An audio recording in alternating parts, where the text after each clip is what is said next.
Okay folks, here it is, my latest banjo uke, hopefully just in time for Christmas, and what a brilliant Christmas present this would make.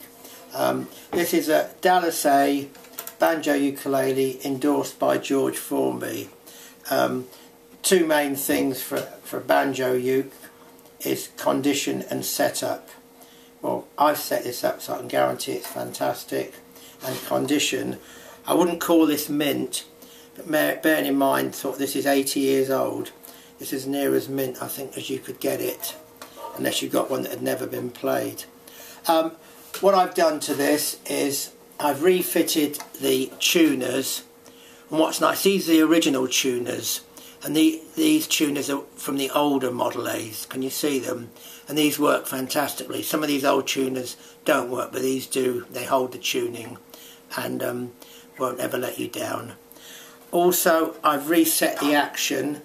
That is the angle of the neck to the drum, which this gives a low action, which means it makes it easier for strumming. But whoever buys this, I'll supply a higher bridge as well, so you've got two bridges, so you can do a high action or a low action. Low action good for strumming, high action gives you more volume. But I must say this has got a brilliant volume, very loud. Tailpiece on this is sort of a Gibson type tailpiece, which prevents any of the knot ends hitting your arm when you strum.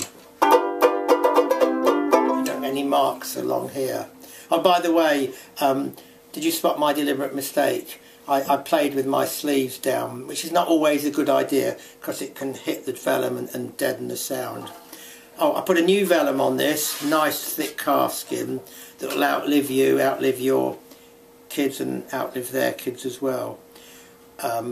What I did, the only negative things with the banjo, the Model A banjo, is that the back is tacked on, which makes it hard to remove. So what I've done, I've replaced the tacks, as you can see, and I've put little screws, and I put oil on the screws and little washers, so any of you that want to remove the back, it's very easy.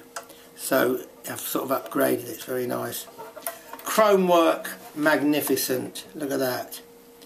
Absolutely as good as the day it was made.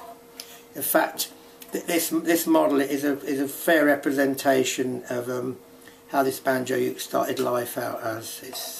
It's all original, and it comes in a lovely case. The case has shown somewhere.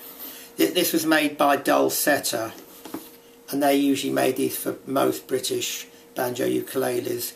In here, which is very interesting, I don't know whether you can see, it's got instructions of how to fit a vellum. It's actually, it says John Gray and Sons, a few useful hints. This was obviously made, originally had a John Gray model, but they used to put the Dallas A's in them, and there's the Dulceta mark there. It's what they call faux or fake snakeskin. Really nice case. All in all, really nice model, and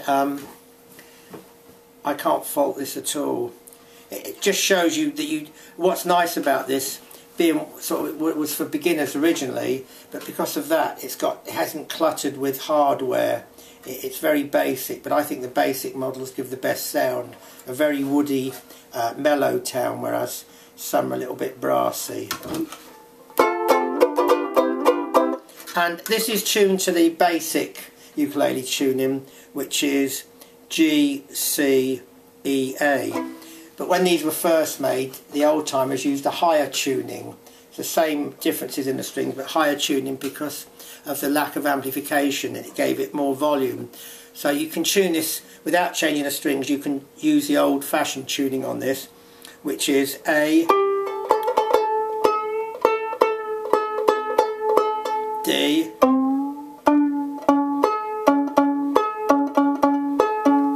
F sharp, and B. So that gives it sort of more, it throws out more of that tuning. We'll do a few strums to see how it sounds.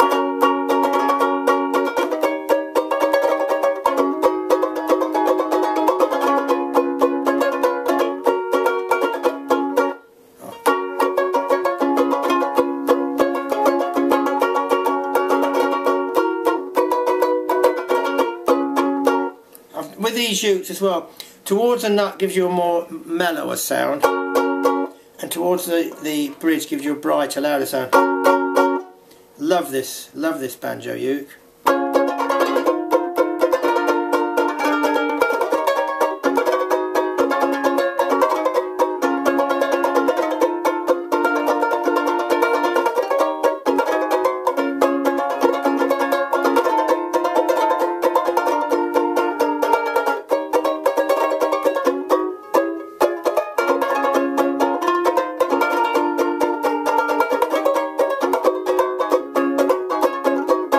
Okay then, and can I wish you all a happy Christmas, and say thank you to all those who've been in touch, and I hope those who have some problems with their banjo ukes will get in touch with me and I'll help them out. We've got to change the world with these instruments so there's no more wars. Okay, bye.